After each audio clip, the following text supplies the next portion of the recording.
You woke me up, so I'm paying you back. In the dead of night, as heavy snow fell, my husband Mike said this and left me stranded in the mountains. Engulfed in darkness, I stood there, frozen and bewildered. In this surreal predicament, I had to endure the bitter cold. But little did I know that after Mike left me there, his own fate would take a tragic turn. My name is Sarah. I'm a 35-year-old part-time worker and a typical housewife. My husband Mike is 30 and works as a company employee. Mike had recently found a new job and had transitioned to it, struggling to adjust to the new environment. All this while, I had been supporting him. We were celebrating our 3rd year of marriage. We didn't have children, due to Mike's efforts to adapt to his new job. We could not afford to have and raise children. Indeed, we wanted children, but Mike's job transition meant putting that plan on hold. To be honest, I felt that Mike wasn't ready to be a father, so the urgency to have a child wasn't strong. There's a 5-year age gap between Mike and me. We met through mutual friends and began dating. Mike is younger than me, but his respect for me is charming and tickles my maternal instincts. So I decided to marry him. However, after 2 years of marriage, I began to see Mike's immaturity. He often acted more like a child than an adult. Mike could be selfish at times, and there were moments when he didn't act his age. Instead of communicating, he would often react with a haughty attitude. For instance, one day I forgot to bring in the laundry, causing one of Mike's shirts to wrinkle. Without mentioning it, Mike wore the wrinkled shirt to work. But later, he purposely pulled out one of my neatly folded clothes and crumpled it up. When I confronted him about it, Mike said it was payback for what happened to his shirt. Really? If you had an issue, why didn't you just tell me? Complain. I thought it would be rude since you usually do the housework so well. Mike's irrational explanations were baffling. His actions lacked consistency, and I figured that perhaps he just had trouble communicating. To be honest, Mike rarely showed emotion. He was always calm and never acted out of anger or frustration. His strange way of getting back always left me perplexed. But other than that, he was a caring individual. Everyone has flaws, so I thought it was just one of those things we had to deal with. However, such forward thinking was shallow. One day, as we neared our 4th year of marriage, a change came over Mike. His work became busier, and he often looked stressed. At first, he admitted to making some mistakes at work, saying, "I can't seem to get the results I want." But gradually, as he drank at night, he'd rant about how his boss didn't like him and how he was always making unreasonable demands. Mike's frustrations usually exploded during his evening drinks, but he wasn't angry at me. I was just there to listen. I commuted by car, while Mike took the train, so I usually refrained from drinking. Ready to assist if he had too much, Mike would often get drunk and fall asleep, leaving me to clean up. Honestly, I wish Mike would help with the cleanup. But I understood that his outbursts were due to work stress. I hoped that once his workload decreased, he would return to his normal self. But a week after Mike's change in behavior began, a day came with heavy snowfall. As I watched the snow accumulate outside, thinking about the shoveling I'd have to do the next day, my smartphone rang. By that time, it was already late at night, and I was preparing for bed. Curious about who was trying to contact me at such an hour, I eagerly picked up my smartphone. The screen displayed an incoming call from my parents' home. Although a bit startled by the late-night call, I answered. "Hello, Mom. What's going on at this hour?" "Sarah, thank goodness. You haven't gone to bed yet. Something terrible has happened. It's your father." At her words, my heart felt like it stopped. A heavy weight pressed against my chest. It seemed that my father had taken a nasty fall down the stairs. "Mom, stay calm. First things first. Did you call an ambulance?" "Yes, of course, I did. They're on their way to the hospital now." "Okay, I'll head over there right away." I was anxious about my father's condition and knew my mother was in no condition to hide her upset. I quickly began to get ready. However, the heavy snow outside at this late hour posed a problem. Public transportation like buses and trains wouldn't be an option. My parents' house was about an hour's drive away, and luckily, I had chains on my tires. Even in the snow, I could drive there. However, I had taken some allergy medication. I hadn't anticipated driving this late, so after taking my medicine, I realized I couldn't drive safely. Reluctantly, I turned to Mike for help. Although Mike rarely drove, he wasn't completely inexperienced. I felt bad since he was tired, but he was the only one who could drive at that moment. "What's up? It's pretty late. I'm sorry, but my dad fell down the stairs at home. I've taken some medicine and can't drive. Can you take me to the hospital?" My heart was full of anxiety, and I didn't notice the irritated look on Mike's face. "All right, let's go." His expression quickly changed, and he started the car. However, for some reason, Mike chose not to take the highway, but instead took the mountainous route. I wasn't sure why, but Mike explained that there might be traffic due to the snow. Then, midway on the mountain road, Mike stopped the car. He said, "I just heard the chains come off." I always made sure to properly attach the chains and always check them before driving. I regretted not checking them that night. "I'll go check the chains." "Okay, sure, thanks." Attaching chains was something I was good at, so I stepped out of the car. Using the light from my smartphone, I inspected the tires. But while I was getting out, Mike suddenly started the car. "Wait, why? I'm not back in the car. You woke me up, so I'm paying you back."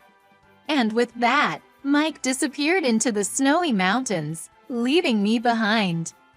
I called out to him continuously, but the sound of the car's engine drowned out my voice. As the snow piled up and the night grew darker, I was left standing, lost and confused in the middle of a snowy mountain, struggling to understand Mike's actions. Why did he do this? Did I deserve such punishment? I had no answers. However, as the cold hit my body and I began to feel increasingly numb, I realized the gravity of my situation. Now wasn't the time to be angry at Mike. My safety was the top priority. Fortunately, I had my smartphone with me, and there was a weak signal. I managed to contact the rescue team using my smartphone, explaining that Mike had left me stranded in the freezing mountains and that I was starting to feel the effects of the cold. They immediately dispatched a team, and my rescue operation began. Subsequently, I decided to make my way down the mountain road on foot. Standing still would only intensify the cold, and I knew this was a road in the mountains. I hoped that if I kept walking along the road, a passing vehicle might find me. However, it was late at night, and there were no cars passing by. I kept walking, feeling alone and frightened of the cold. The darkness enveloped me, and fear and anxiety took hold of my heart. Luckily, as the road was straightforward, the rescue team found me quickly, and I was saved. They wrapped me in a blanket and suggested that I visit a hospital for a checkup. But I was more concerned about my father's condition. So I inquired if I could be transported to the same hospital as him. Fortunately, since I was rescued promptly, I showed no signs of frostbite or hypothermia. But I couldn't choose my hospital and was taken to a local general hospital. After being checked by a doctor and cleared of any issues, I only had to deal with the paperwork and payment at the reception. I called my parents and was relieved to hear that my father had sustained only minor injuries and was out of danger. Assured that he was okay, I decided to visit him the following day. I told my parents the truth about being left in the mountains. And after regaining consciousness, my father was extremely concerned, to the point where it was hard to tell who was the patient. After some time, my feelings of gratitude turned into anger towards Mike. I couldn't understand Mike's actions. Leaving someone in the snowy mountains with just a phone was utterly reckless. Moreover, he didn't seem to have intended to hurt me. It appeared to be a mere act of retaliation for waking him up. Even if he didn't mean any harm, his behavior was unforgivable. Something had to be done about Mike. This incident led me to make a certain commitment towards Mike. At that moment, I saw the rescue team rushing a patient in. At first, I thought it was a seriously injured patient, but to my surprise, it was Mike, drenched in blood and clearly in critical condition. I only caught a brief glimpse of Mike as I settled the payment at the reception. I informed them that the patient they just brought in was my husband. It couldn't have been anyone else. He was undoubtedly Mike. His attire matched Mike's exactly. And there was no way that a man who looked like Mike could be carried in at this time of night. The nurse informed me Mike was under treatment once she realized I was family. The attending doctor explained that Mike was in very bad shape and needed surgery immediately. They might have to amputate one of his legs. Although I was still angry at Mike, I couldn't just ignore him, so I signed the consent form. I later learned that Mike had caused a massive car crash. The accident resulted from speeding, especially with chains, on a mountain road. Mike crashed into a tree due to a combination of overspeeding, poor handling of the vehicle, and his lack of driving experience. The snow accumulated on the tree crushed the car, trapping Mike inside. Luckily, there was a house nearby, and the residents, alerted by the noise, called for help. Mike was rescued by emergency responders, but had to wait, especially since I was in the last ambulance. Thus, he was brought to the hospital after me. If I had been with Mike, I might have noticed his speeding and warned him. The emergency team could have arrived earlier if I had been involved in the accident too. Although Mike brought this upon himself, I couldn't help but think, "I told you so."